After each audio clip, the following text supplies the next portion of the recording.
क्या तुमने कभी ऐसा महसूस किया कि किसी ने कुछ बुरा कहा या गलत बर्ताव किया और तुम तुरंत गुस्से से भर गए? क्या तुम चाहते हो कि कोई कुछ भी कहे या करे, तुम पूरी तरह शांत रह सको?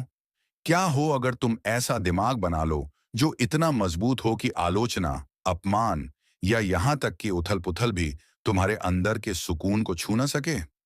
ये कोई सपना नहीं, बल्कि प्राचीन स्टोइक दार्शनिकों के लिए रोज की हकीकत थी। इस वीडियो में हम एक ताकतवर स्टोइक सिद्धांत की बात करेंगे, जो तुम्हारे जिंदगी की चुनौतियों को देखने का तरीका बदल सकता है। अगर इसे लगातार अपनाया जाए, तो ये तुम्हें गुस्से से मुक्त और अटल शांति में स्थिर कर सकता है। और सबसे अच्छी बात, इसके लिए न तो एकांत चाहिए, न ही सालों की ध्यान साधना। बस जरूरत है समझ, आत्मचिंतन और बदलने की इच्छा की। शुरू करने से पहले चैनल को सब्सक्राइब कर लो और हमारे टेलीग्राम ग्रुप में शामिल हो जाओ। वहां तुम्हें नए वीडियो और व्यक्तिगत विकास की बातें पहले मिलेंगी। अब चलो शुरू करते हैं। एपिक्टेटस ने कहा था, कुछ चीजें हमारे बस में हैं और कुछ नहीं।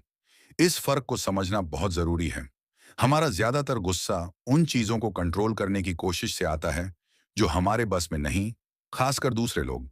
हम उनसे नम्रता, निष्पक्षता और सहानुभूति की उम्मीद करते हैं, लेकिन हकीकत अक्सर वैसी नहीं होती।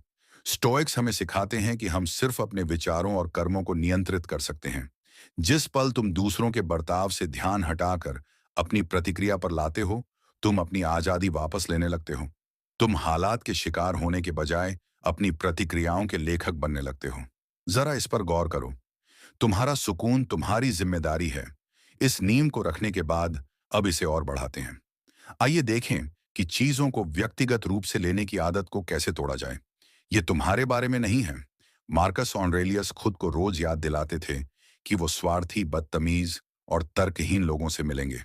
ये निराशावाद नहीं, तैयारी थी। जब कोई गुस्से में कुछ कहता है, तो उसका तुमसे बहुत कम लेना देना होता है।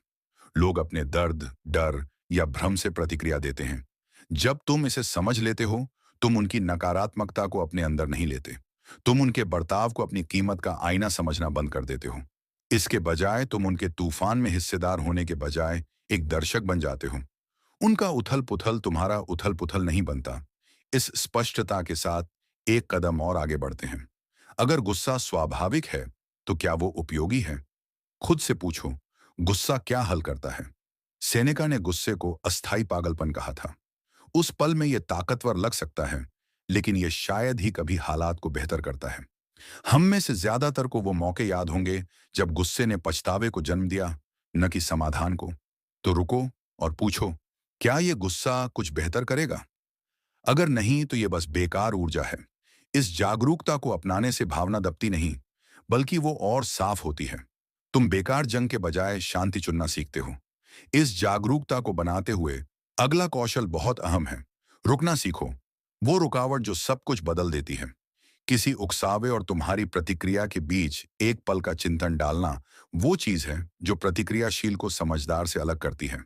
स्टोइक्स इस अंतराल को बहुत महत्व देते थे। जब कोई तुम्हें उकसाए, तो एक सांस लो, 10 तक गिनो, अपनी भावना को बिना जज किए देखो।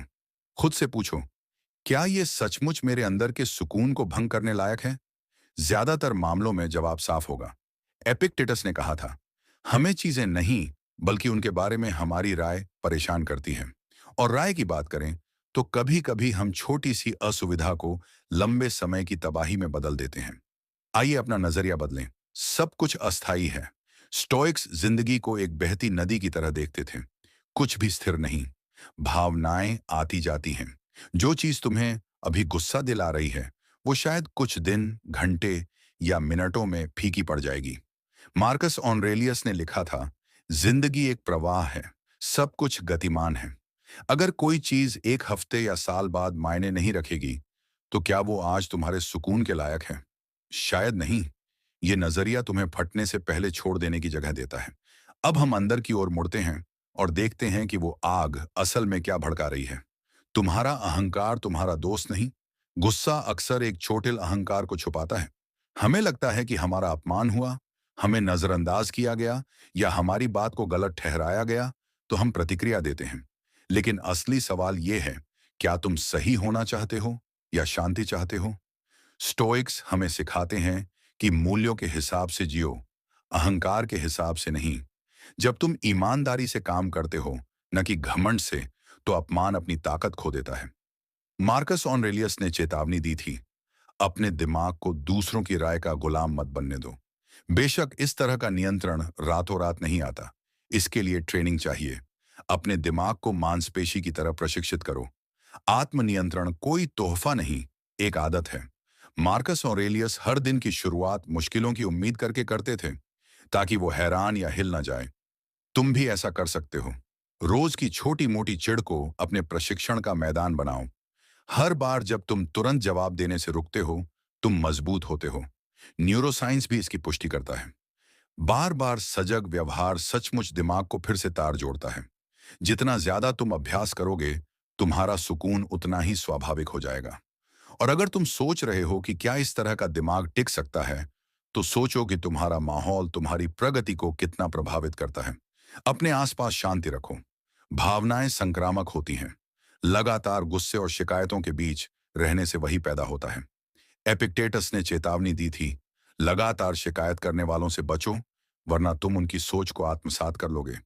ऐसे लोगों की तलाश करो जो शांति बिखेरते हों। देखो कि वो चुनौतियों को कैसे संभालते हैं और उनकी मौजूदगी से सीखो। और अगर तुम्हें ऐसे लोग असल जिंदगी में न मिलें, तो किताबों, शिक्षाओं और ऐसी बातचीत में डूब जाओ जो तुम्हारे अंदर के सुकून को पोषित करें। आगे बढ़ने से पहले, अगर ये वीडियो तुम्हें चीजों को साफ देखने में मदद कर रहा है, तो इसे किसी ऐसे शख्स के साथ शेयर करो जिसे इसकी जरूरत हो। और अगर तुम ऐसी गहरी सामग्री को सपोर्ट करना चाहते हो, तो नीचे थैंक्स बटन दबाओ। तुम्हारा सपोर्ट वाकई मदद करता है। अब चलो आगे बढ़ते हैं। हास्य को ढाल की तरह इस्तेमाल करो। हास्य स्टोइक्स का एक गुप्त हथियार है। सेनेका अपनी गंभीरता के बावजूद बेतुकेपन पर हंसने की ताकत को समझते थे। जब कोई बदतमीजी करता है, तो कई बार सबसे अच्छा जवाब गुस्सा नहीं, बल्कि हंसी है। हंसना मतलब अपनी भावनाओं को नकारना नहीं, ये मतलब है नकारात्मकता को उससे ज्यादा तवज्जो न देना जितनी वो हकदार है। हास्य तनाव को कम करता है, तुम्हारी स्पष्टता को बचाता है और तुम्हारी गरिमा को बनाए रखता है। और जब हास्य काफी ना हो, तो जवाब है अलगाव। भावनात्मक अलगाव अपनाओ। भावनात्मक अलगाव ठंडापन नहीं, स्वीकृति है। जब हम उम्मीदों या नतीजों से चिपके रहते हैं, तो हम दुखी होते हैं। जब हम नियंत्रण की जरूरत को छोड़ देते हैं, तो हम आजाद हो जाते हैं। स्टोइक्स इसे रोज की कला की तरह अपनाते थे। कल्पना करो कि तुम ये सोचना छोड़ दो कि लोगों को एक खास तरीके से बर्ताव करना चाहिए। कल्पना करो कि हर पल को जैसा है वैसा स्वीकार कर लो। ये निष्क्रियता नहीं, ये ताकतवर स्पष्टता है। दुनिया बहती है और तुम स्थिर रहते हो। आइए इसे एक आखिरी नजरिए के बदलाव के साथ जोड़ें। इसे अपनी निजी चुनौती बनाओ। हर बार जब तुम उत्तेजित हो, इसे एक टेस्ट की तरह देखो। क्या तुम गुस्से की बजाय शालीनता से जवाब दे सकते हो? क्या तुम शांति को अपनी ताकत की परिभाषा बना सकते हो? स्टोइक्स मानते थे कि जिंदगी सबसे बड़ा प्रशिक्षण मैदान है। हर अपमान, हर निराशा, हर उकसावा खुद पर काबू पाने का मौका है। और हर बार जब तुम कामयाब होते हो, तुम अपनी अंदरूनी आजादी को मजबूत करते हो। अगर तुम यहां तक पहुंचे हो, तो तुम सिर्फ एक वीडियो नहीं देख रहे। तुम एक बेहतर जीने का तरीका अपनाने की ओर बढ़ रहे हो। स्टोइसिज्म हमें सिखाता है कि गुस्सा एक विकल्प है, शांति एक अभ्यास है, और तुम्हारे पास हमेशा अपनी प्रतिक्रिया चुनने की ताकत है। तो ये रहा तुम्हारा न्योता। नीचे कमेंट करो और लिखो, अब से मैं शांति चुनती हूं। इसे अपनी प्रतिबद्धता, अपना लंगर बनाओ। अगर तुम्हें यह वीडियो पसंद आया, तो मेंटल डोज को सब्सक्राइब करो, जहां हम स्टोइसिज्म, मनोविज्ञान और व्यक्तिगत विकास की रोजाना बात करते हैं।